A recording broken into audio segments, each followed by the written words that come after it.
I'm going to start recording. How are you, Gail? I'm good. I just spent the past 25 minutes trying to get on, so I apologize about keeping everybody waiting. Well, is that my fault? Because there's been a few people who have had Same here. Yeah. Normally when I click on a link, it just takes me to Zoom, but this made me sign in. It made me authenticate things. I had to put in my password. I had to do all sorts of things. So yeah, it made it a little more difficult to get in, definitely. I don't know if that's the way it's being set up, Keith, to enter the meeting, but Normally, no. As a matter of fact, I always set them up the same. I don't know what happened. Maybe I did click a different button or something, because normally I just set them all up the same. I've got many of them set up, and I see these things come in from Zoom all the time, like we're changing this, we're changing that. I'm not saying it's them, but maybe I will look into it. There are quite a few people who have not gotten in who should be here. So my apologies to everyone on that. well, and I'm just glad to know I'm not the only one. And we'll just blame it on Zoom. They're not here to defend themselves. No, no. We don't blame it on Zoom. We blame it on Keith. Oh, Michael and I go way back. We've never met, but I feel like we have. That's true. Well, listen, let's get this kicked off because of timing. I am so sorry, Gail. I don't know what happened. Typically for some of you who are new to this meeting, the Stroke Awareness Oregon's stroke survivor meetings, I promise that I'll get it figured out so it's not so tough to get on here in the future. But I just want to thank you guys for staying consistent, trying to figure it out and getting in here. I really appreciate it. I was a little worried in the beginning because as we got started, Jim came on and no one else was popping on, and usually we have quite a few folks. So but we are recording this, so we'll get it out to everybody, and then I'll put an apology together and try to figure things out as we go. One thing I like to say is, as we have our speaker, Gail is going to speak with us here.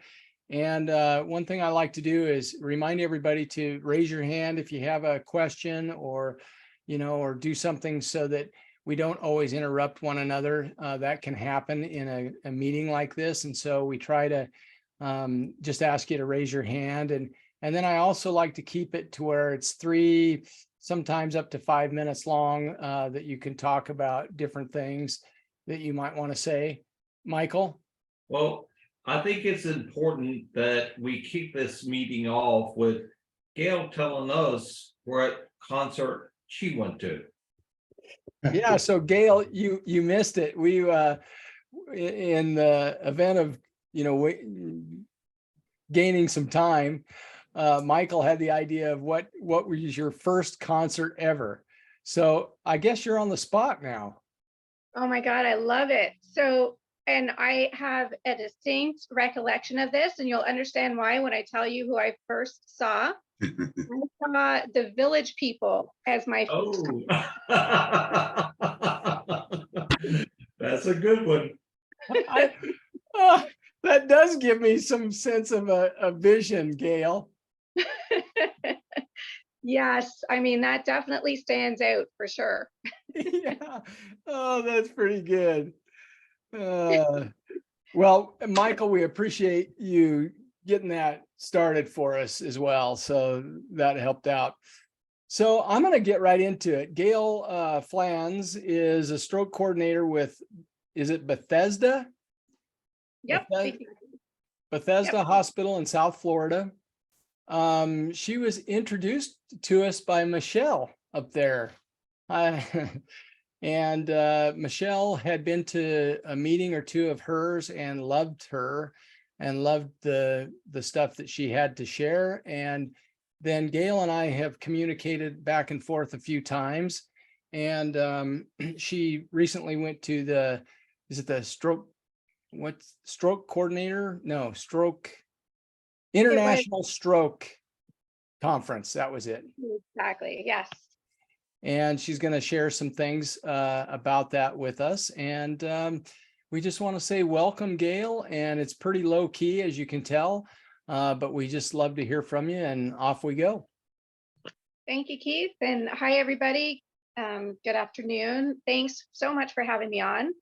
I always cherish every opportunity that I have to talk about stroke, and just if there's any one thing that I can say to help change people's lives or to help make somebody better off, I'm all about that. So what I wanted to bring to everybody's attention today was, as Keith said, I'm the stroke coordinator at Bethesda Hospital. I've been in that role actually since 2005. So I've been doing this for quite a while, and we run our own support groups down here. And some of what I wanted to bring to the group was some of the latest updates, because I'm sure a lot of information you might have heard already. So I wanted to try to bring to the table some of the newer things that you might not have heard yet, and some of the things that they were talking about at the International Stroke Conference this past year in Dallas. So I'm gonna see if I can share my screen with you guys. I'm doing this from my phone for the first time with the difficulties I had logging on. So I'm gonna see if I can make this work. Let's Keith, see. it's only you can share. So if you're able to disable that and let me share, I'll be able to pull up, I think I'll be able to pull up my PowerPoint. Right. And hope. All right, let's see. Okay. Yep, so let's see if I can bring this up for you guys. Oh, sorry, good timing, right? My phone is ringing. Okay,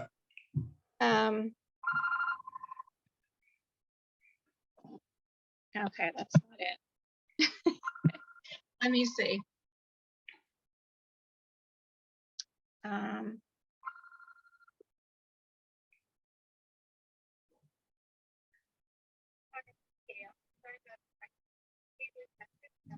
Just bear with me one sec. I know I'll be able to find it eventually. Sorry about that. You're going to hear my dad leaving me a message in the background. I had to kind of switch techniques here to be able to get on, and I'm not used to making it work this way. So let's see what we can do in terms of getting to the PowerPoint that I had pulled up for you guys.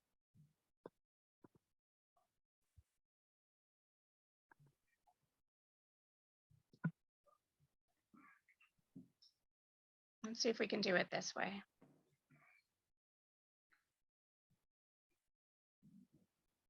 And if not, I'll just be able to talk to you guys, but I always like to try to do something visual if we can. I always find that I'm a very visual person too, so I find that works best, but let's see if we can pull it up.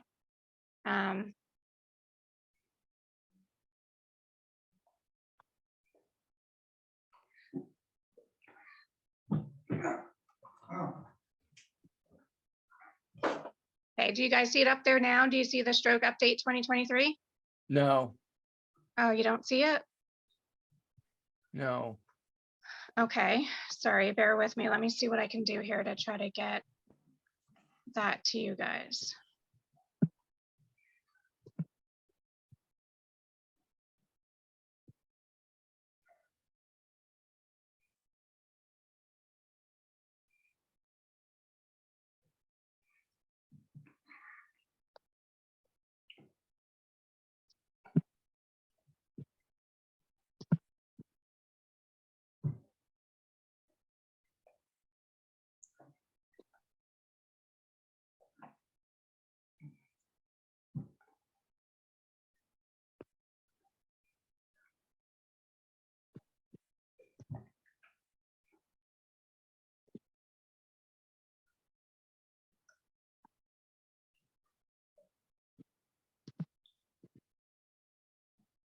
Are you seeing I guess you don't see anything yet that in terms of my screen, eh?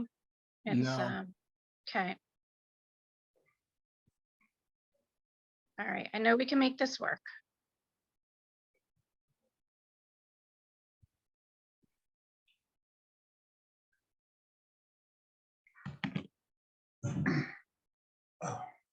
Did anybody not share what concert they went to while we're waiting? Or did everybody do that already? So I didn't.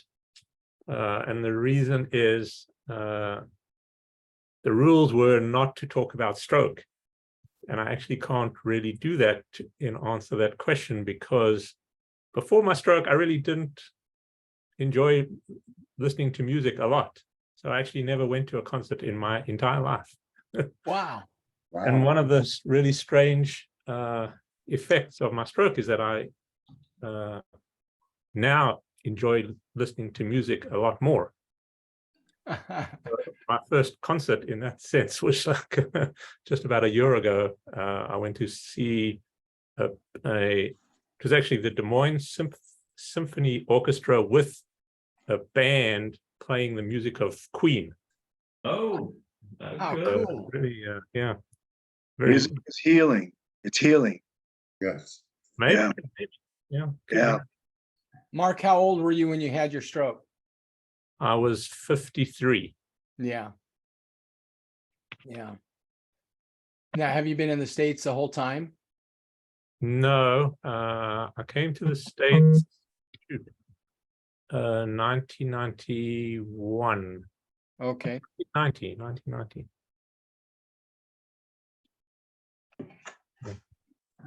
Yeah, I don't know what it is. I mean, one of my therapists said it might be a like right brain, left brain thing, because music is mostly in the right brain. Hmm. But and I haven't really found anybody else had that experience. Hmm. But it's weird. Yeah. Let me ask Bevan and Angela, did you guys have trouble getting in? Yeah. A little bit. Yeah. I don't know what happened. I'll work on that for next time. I apologize for the problems that everybody's had to get in, but it's been a challenge for sure. So I don't know if it was a Zoom thing, frankly, or if it was my doing, but either way, we'll get it worked on and fixed up here. Well, I was thinking for me that I haven't been on Zoom in such a long time, so maybe things changed on my account. I don't know. Yeah. Well, So How you let's hear your concert, Keith. my first concert, Uh-huh. you know, I was sitting here driving myself crazy because I can't remember their name. They sound a lot like Toto, but it wasn't. Steve, they sang that song, Jane, Oh, yeah, Starship. Starship, Jefferson Yeah. Starship. Good one. Yeah. They had a lot of good songs. And then I ended up going and watching the Scorpions right after that, actually. And that was a wild experience. Like Steve, I mean, not like Steve, but I played in a lot of stuff too. But it was crazy time. Hey, Keith, for Mark, I used to really enjoy music before my stroke, and I don't find it as enjoyable now. So I have the opposite effect. So, and I don't know why. Yeah, it's just weird. Mm-hmm. Personalities change. I've noticed some things I like now I didn't like back before I had my stroke. Just different interests. Guess it depends on where the stroke hits in your brain. Yeah, I think that's right. How you doing, Gail? Are we okay to talk for a second, or? Yeah, I mean, I'm sorry I'm stumped, you guys. I sincerely apologize because Oh, There it I'm is. able to see it. there it is. Yeah. There's your phone Your anyway. phone. My phone now? Okay, so let me see if I can get back to the document then. It's your cat. Yes, that is my cat. That's Chewy. One of my lifesavers. And now I'm trying to see where I can get back to where I had the PowerPoint up. So, because I had to switch devices to get in, I don't have PowerPoint downloaded on my phone. So that's part of the issue here, but I was able to pull it up through my email. But when I try to access it again, but you guys, yeah, let me see if it'll work. All right, do you see it up there? Yes. Yes. Oh my God. I think I was seriously tested there, but thank you guys for bearing with this whole thing. I hope this will be worth it after you hear the information that I have to present.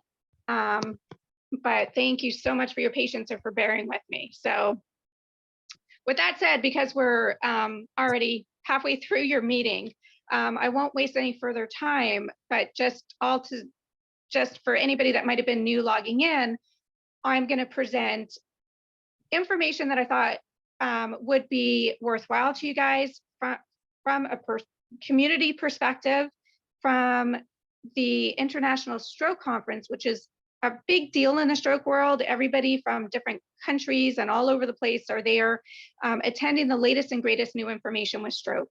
So I wanted to bring that to the table and update you with some of the newer happenings. Some of the information I'm sure you've heard already, but some you might not have. So with the ones that you've heard already, hopefully it'll be a nice refresher, but we'll see what you guys think. Hopefully you'll get something out of the information. So one of the things that's not new is Life's Essential 7. Has anybody heard of this before? Yes. Okay, great. Anybody that hasn't? I haven't. Okay, good. It's good to know that some of this information might be new.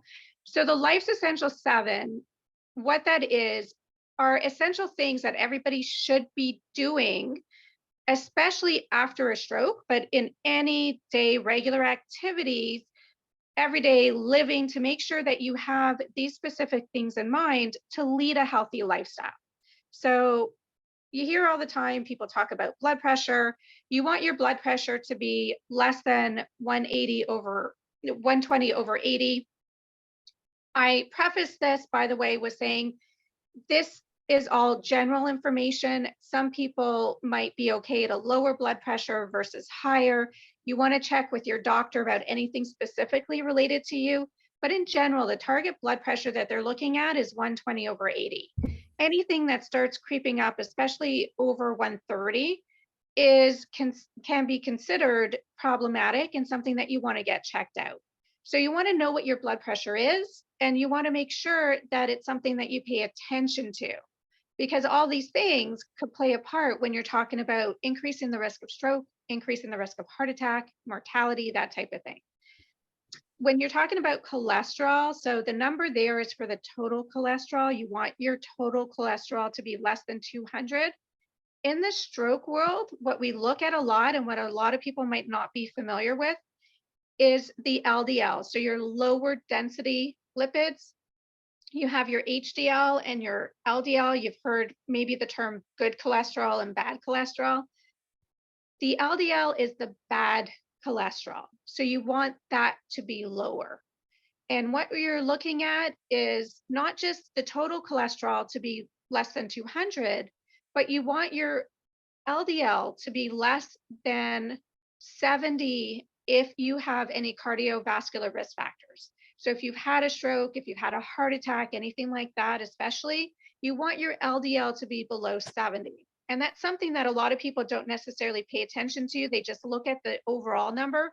You want to look at your LDL as well. Another thing that you want to pay attention to is your blood glucose. Okay, so even if you're not diabetic, you want to make sure that pre-diabetes isn't creeping up on you, and you want to make sure that your sugar levels are under control. And for that, what they look at is a blood glucose level of less than 100. When you get your regular checkups, when you visit with the doctor, make sure you're looking at these numbers and that you pay attention to them and know what they mean. Body weight, so that's your BMI. You might have heard that before, your body mass index. This is something to look at too in terms of leading a healthy lifestyle. They want your BMI to be less than 25 kilograms per milligram squared. Okay, so when you see your body mass index, and basically what that is a function of your height and weight and your circumference, and they look at all types of things like that. You want to make sure that your BMI is less than that number there. You want to maintain a heart healthy diet. Okay, so DASH diet, or the Mediterranean diet, something that has a lot of fish in it, grains, vegetables, a lot of green in there. Those are the type of things you want to pay attention to leading a healthy style. In terms of stroke diet, they often talk about low salt, low fat. That's something that you want to pay attention to as well.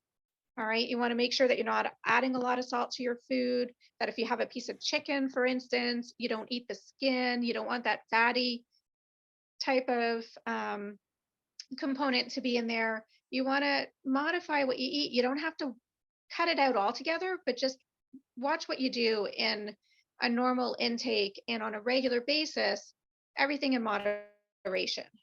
Physical activity, the recommended lifestyle when it comes to that is doing something about 3 times a week minimum. So 3 to 5 times a week is great.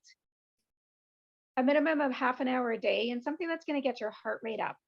All right. So if you're doing something that really you don't feel like you're sweating at all, or you don't feel like your heart is beating a little bit faster, not really the type of exercise that's going to prevent heart attacks and strokes. You want to make sure that you do something that is going to get your heart racing a little bit, not over the top, but something that you're going to really feel like it's a workout. So if you're doing the same walk every day, for instance, and it's no longer taxing and you don't feel like it's making you work out at all, you want to either increase the amount that you're doing, walk a little bit faster, do something where you really feel like you're getting your blood pumping a little bit. All right. And the other thing when they talk about Life's Essential 7 is no smoking.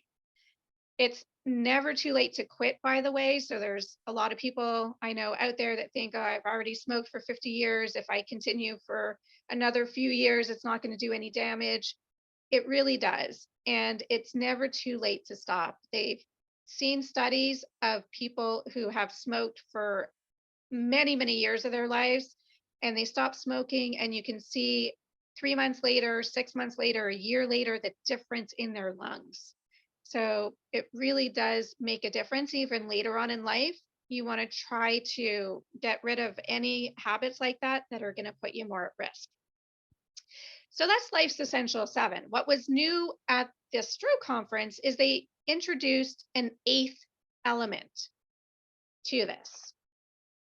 So aside from, hold on. Okay, so we now have Life's Essential 8.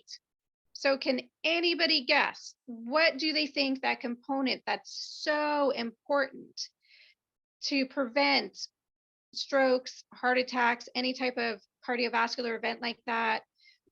Anybody can guess what that other component? Drink more water. Ooh, that's a great guess, but it's not actually that, but that's also very important. You want to make sure you stay hydrated. But that's when they add.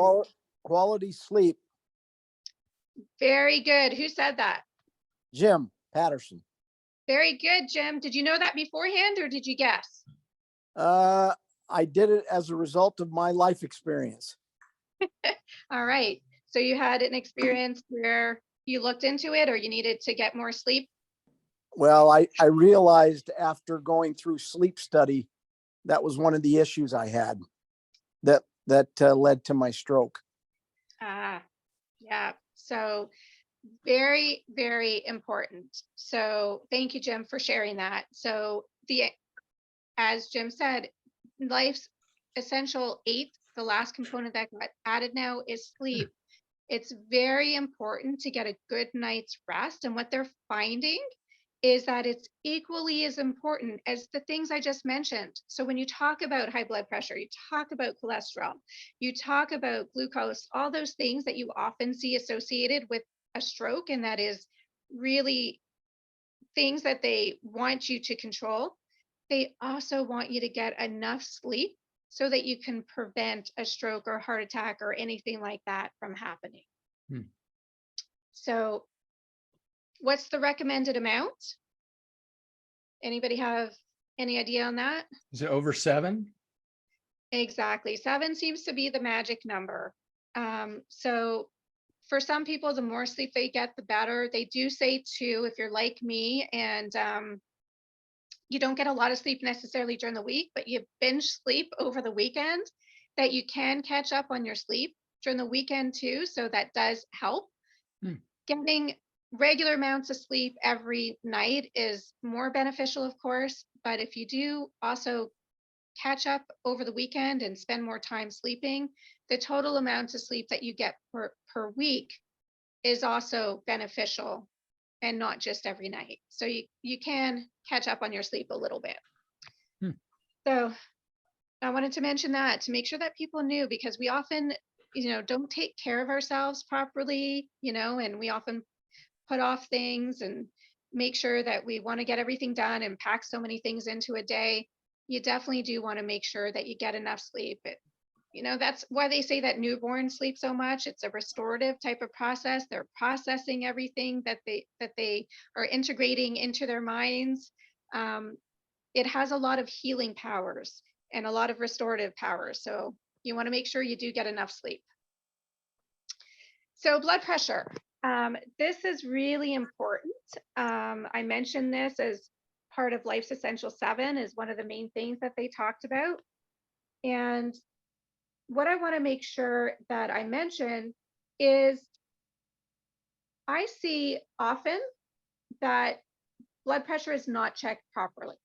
So that can really affect your readings. And I shared an article with my group at one point in time that demonstrated that if a blood pressure cuff is too small or too large, for instance, you can get either readings that are too high or too low.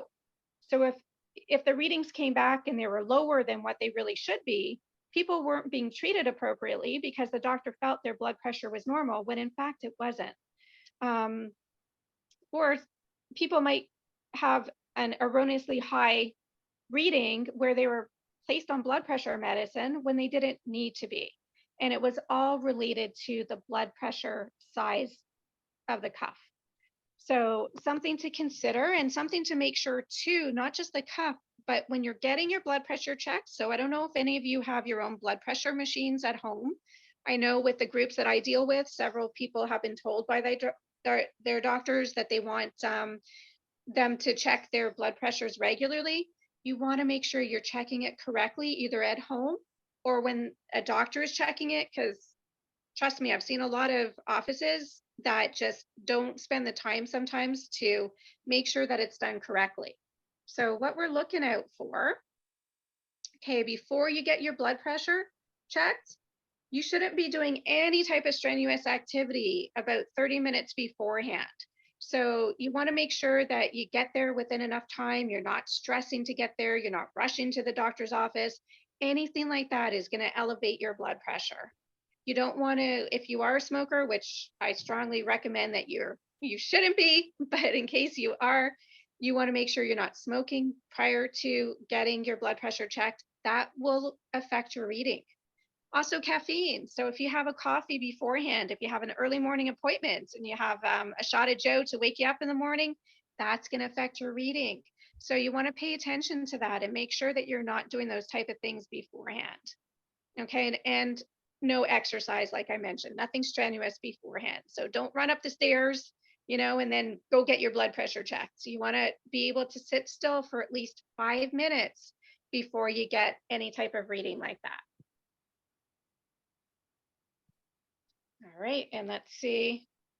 During things that you want to pay attention to, make sure the cuff is the right size, as I mentioned, okay? So If you are taking it at home, I have a chart that I'll pull up for you guys that you can see a little bit if you are actually using the right size or not, but something to think about. And when you're at a doctor's office in the hospital, make sure they're not using a cuff that is too large or too small for you. You want to make sure that you also keep your arm flat on a surface, okay? Either up on the table like you see here in this picture, or just laying in your lap. You want to make sure that it's nice and in a resting type of position. You also want to make sure you're sitting upright, your back is against the chair, and you don't want to have your feet crossed. All right, so pay attention to that too. A lot of people will cross their feet just out of normal sitting pattern. If your feet are crossed, that's also going to affect your blood pressure. So you want to make sure that your feet are flat on the floor, and you don't want to talk. So doctor's office especially, they love asking you questions as they're putting the blood pressure machine while they have it, because they're multitasking. The problem with that is it will affect your reading. So you want to make sure that, especially if you're looking at tweaking medication or you really need to pay attention to an accurate reading, you want to make sure that you're not talking during the process. Okay, and what about after? They say to wait 1 minute and then retake your blood pressure. So they actually tell you to take an average of 3 readings if you can. That's going to give you the most accurate results. And if you are taking it at home, keep a log. Make sure that you enter it on a regular basis, that you don't skip any, that you don't miss any. And it's a good idea that if you do have something, a blood pressure machine at home, that you bring it to the doctor's office or to a place where they could actually check the device for calibration, make sure that it's giving you an accurate reading. So I know people that actually will bring their blood pressure machine to the doctor's office, take the blood pressure at the same time, see if they're coming up with a consistent type of result or not. If it's way off from what the doctor's office is getting or what another machine is getting, another device, you want to make sure that your device isn't off. All right, so any questions about that? No? Okay. Feel free to stop me anytime if anybody has a question. And this is a chart here that just tells you about the blood pressure cuff size. All right, so this will give you an idea of your arm circumference. So they're looking at your upper arm where they usually take the blood pressure. And this is how you know if you're having the right size or not. So there's different sizes and you just want to pay attention to that. Gail, I have a question. Sure. This is Dawn from SAO. Does it matter if it's a cuff that goes around your upper arm or around your wrist? So that is a great question. Thanks for bringing that up because I get asked that a lot. And I've asked this question too to the physicians that I work with. And the general thought is unless you have to take it on the wrist. So if you have an upper extremity, your upper arm, if there's any sores there, if it's just painful for whatever reason and you can't have it on the cuff up in that area, if you've had a previous surgery, that type of thing, then you have to go to the wrist, then it's okay. But they typically do not recommend taking the blood pressure anywhere else aside from the upper arm unless you have to, because the readings just aren't as accurate. The wrist is better than the leg. I've seen that too.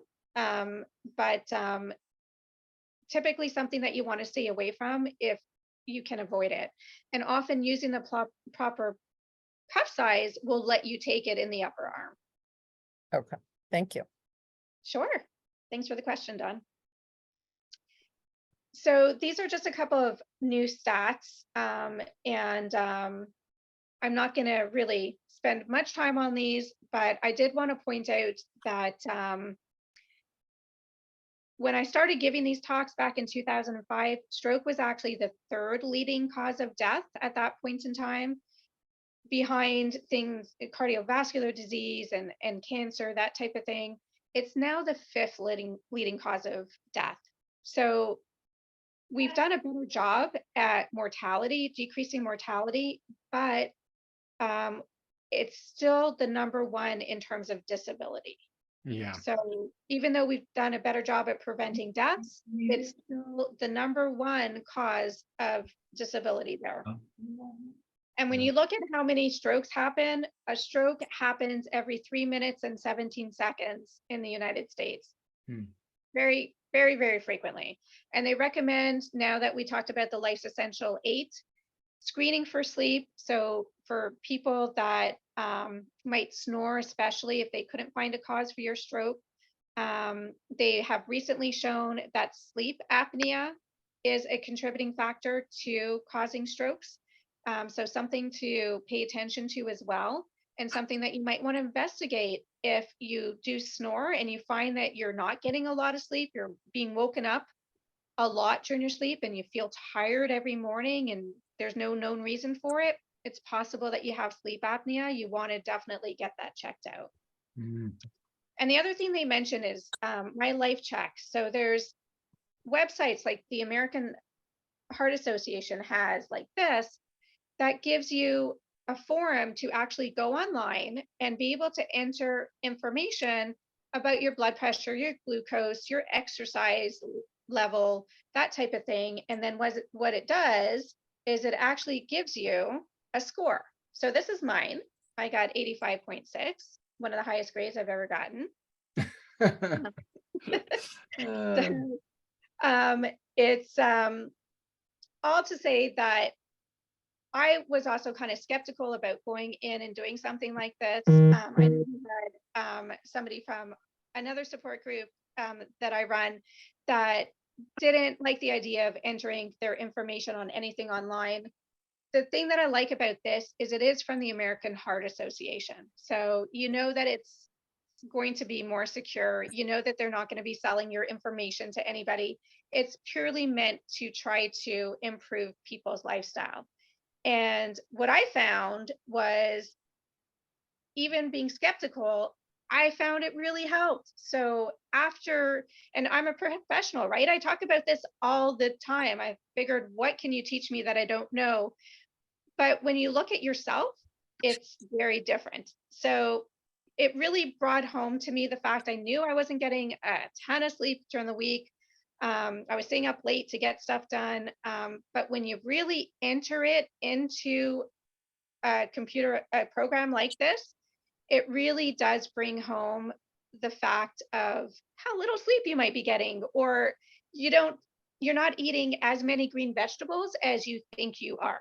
That was definitely the case with me. So it tells you what you need to improve upon, and you can see here what I needed to improve upon. Sorry. And things that I was doing well, thankfully there's more things that I was doing well than the things I need to improve upon. But it really does bring home the point of items that you need to work on that you're kind of in the back of your mind, but it really brings it to the forefront that, yeah, I really do need to work better on those things.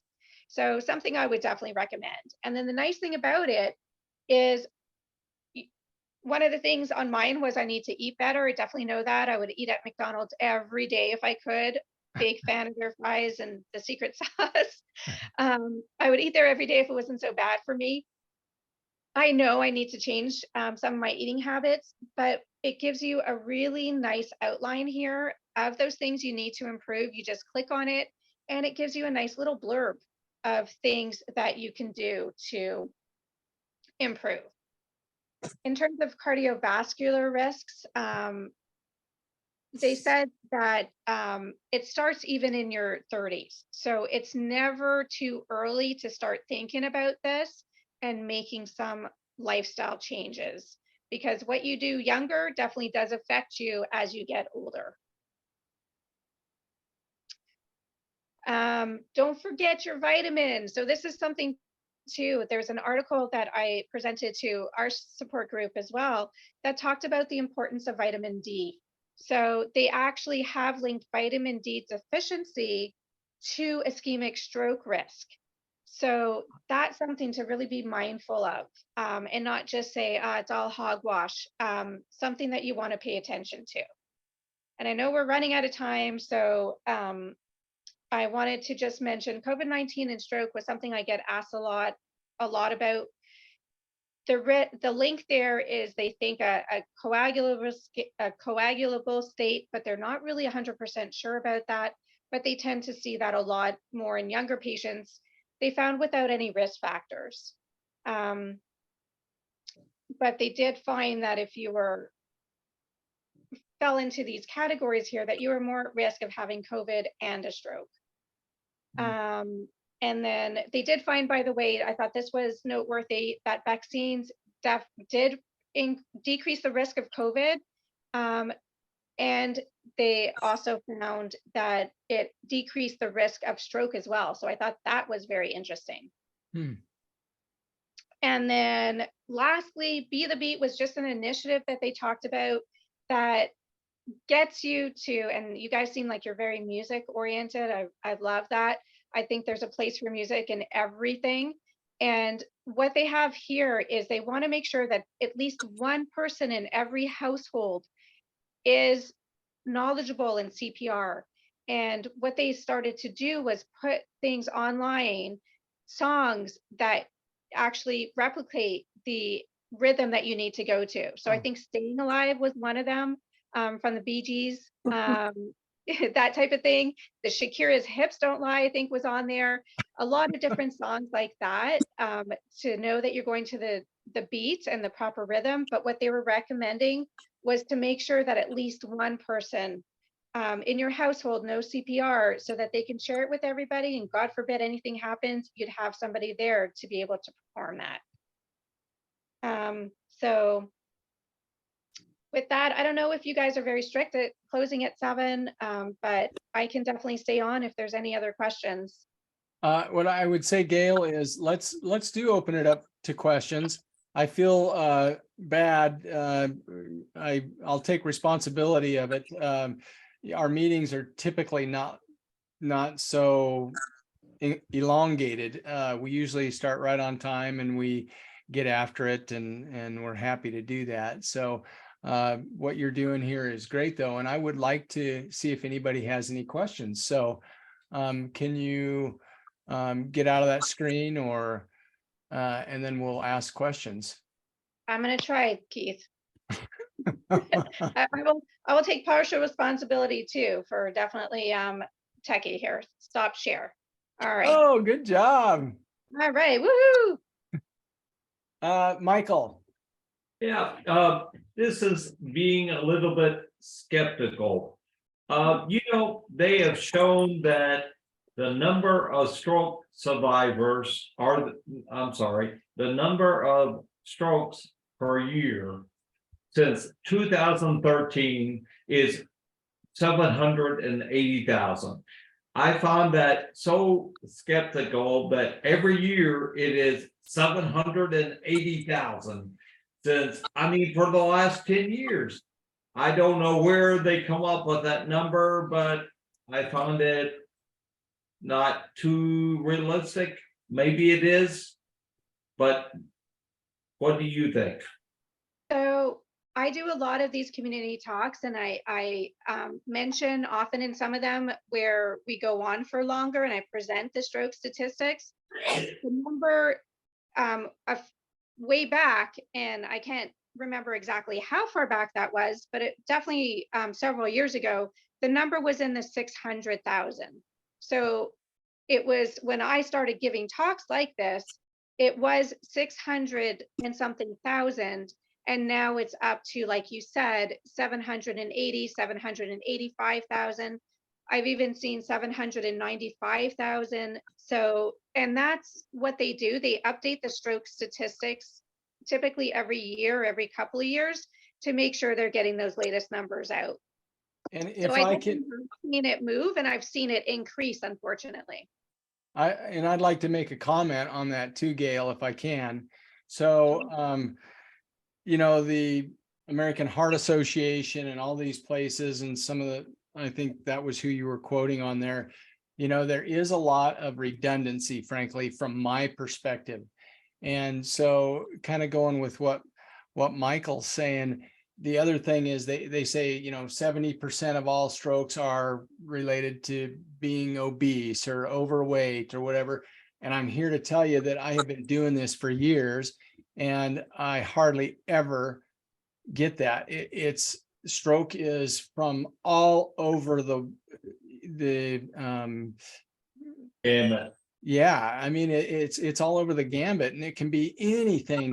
I know that isn't easy to track and to put a statistic together, but I just wanted to mention that as well. So I hear what you said about the numbers and I think you're right.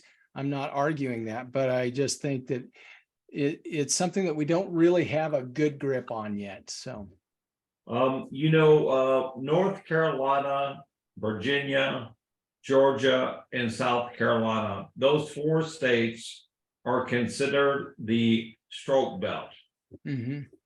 And they don't really know why. They have a bunch of speculation, but they don't really know why. In North Carolina, strokes are 2.5 times what it is in other states other than the stroke belt.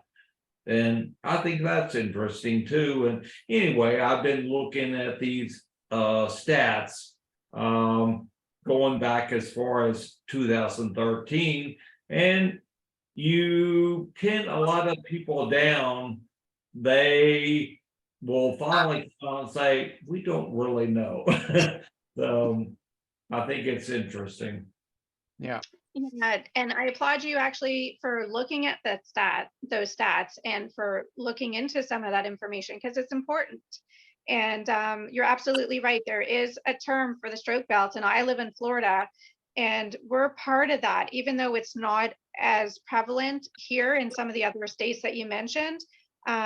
We are affected similarly. So, and they do attribute that a lot to lifestyle, to eating habits, not as much exercise in some of those areas. And genetics does play a part as well.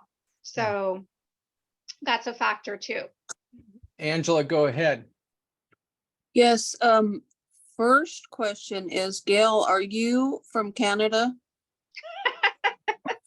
I am. I've been here for 27 years.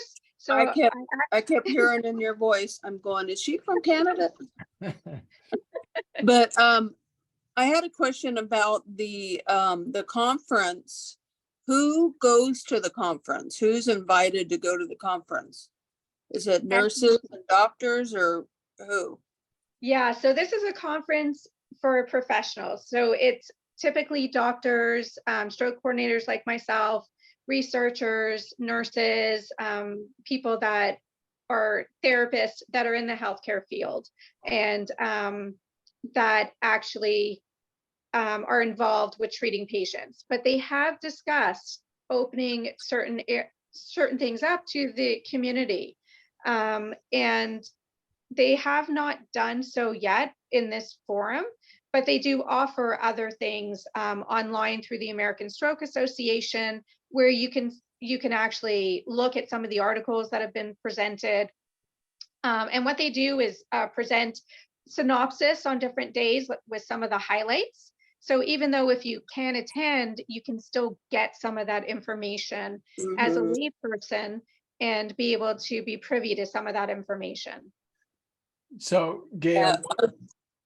Oh, I was just going to say that would be so awesome because I myself am always wanting to keep up on different research and things, recommendation and things that are going on in the stroke community, but or research, but I'm sure a lot of other people are as well.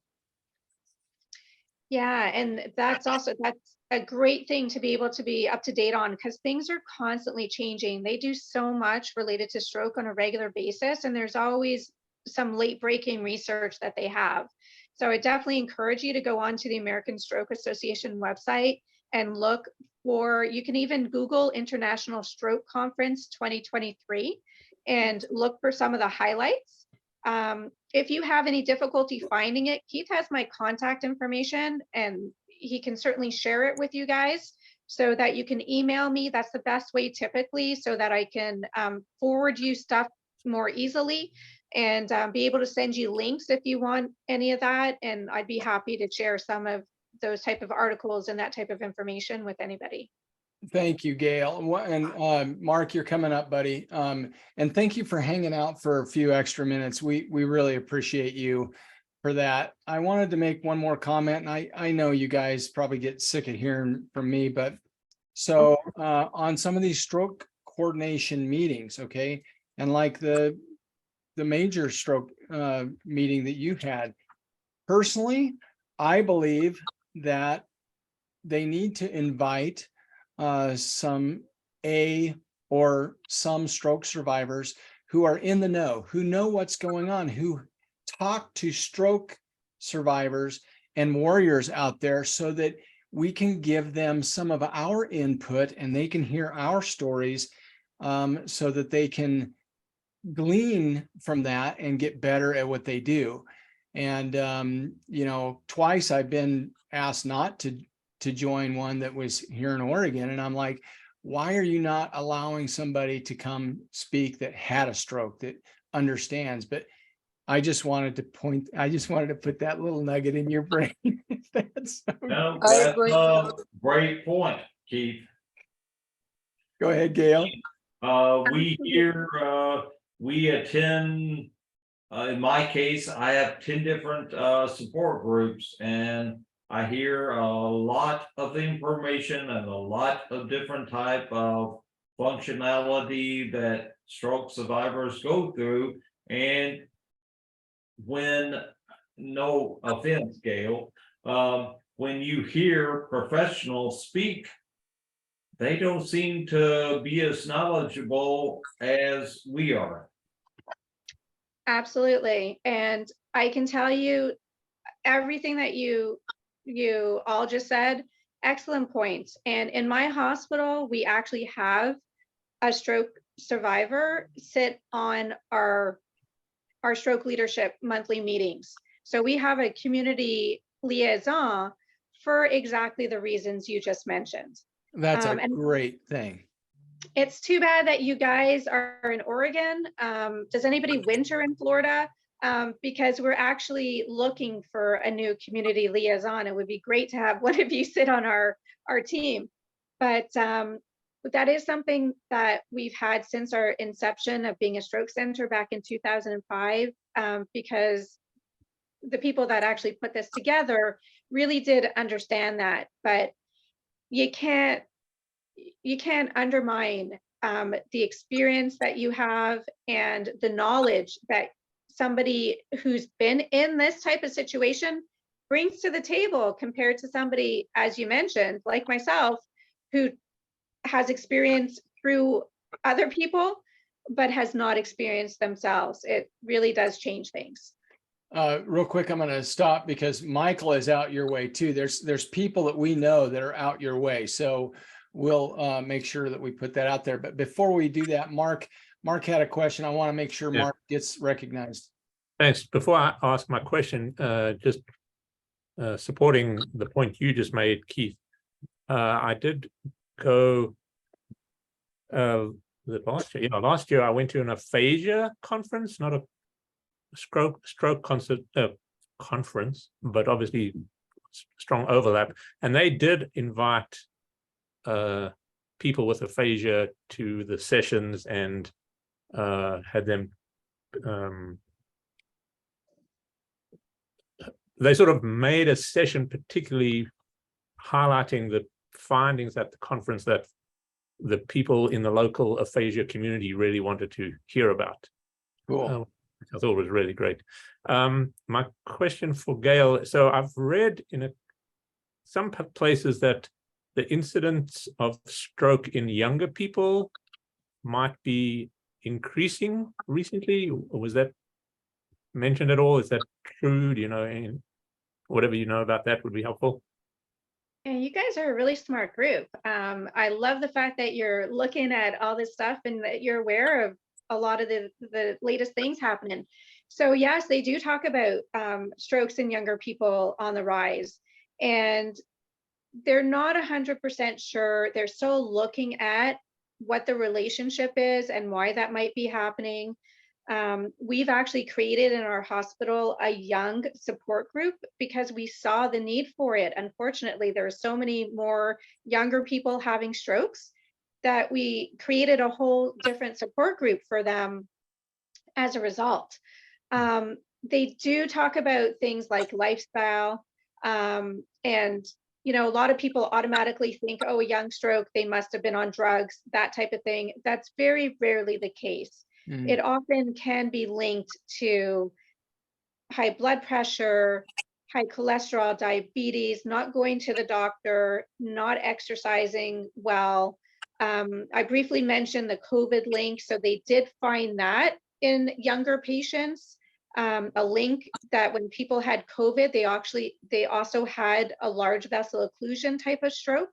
And those patients had no previous risk factors. So they're still looking into some of the causes of that. But that is definitely something that they're paying more and more attention to because they do see that it's on the rise. Wow. Wow. Thank you very much. Sure. Michael, go, and then we got to start wrapping up, guys. Yeah, I realize that. I am the founder of Believe Stroke Recovery Foundation. And last year, well, even this year, I should say, the 18 people we are currently helping, 5 of them are under age 29. Oh, And my. all of them have had strokes, and none of them are overweight. And it's the youngest one is age 16. So to Mark's point, I think the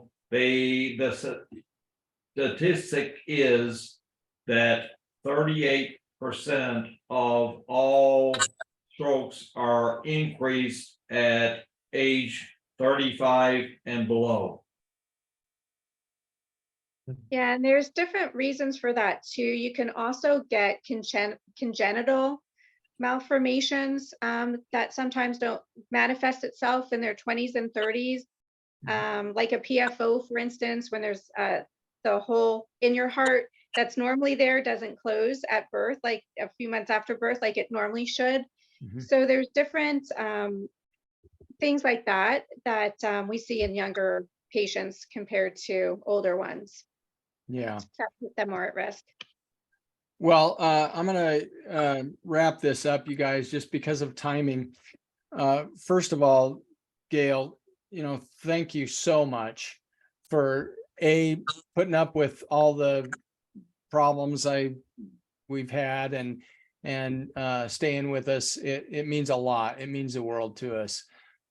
We appreciate you so much, and you did a great job. And so everybody, make sure we let her know that. And Gail, you and I will touch base, and if you're okay with it, I will share your email, if that's okay.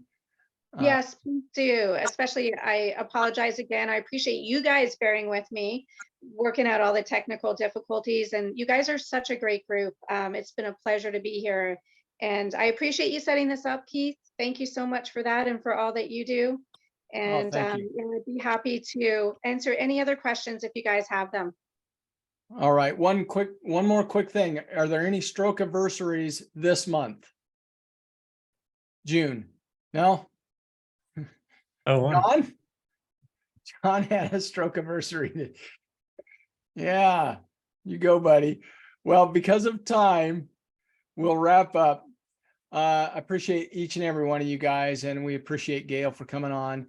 And listen, they're going to be, you know, we've got a lot of recordings and stuff. If anybody wants anything, reach out to me. But thank you so much, and off we go, right? thanks, Keith. See you next. See you, Keith. See you guys. Thank you. Bye. Have a great day. You too. Bye, everybody.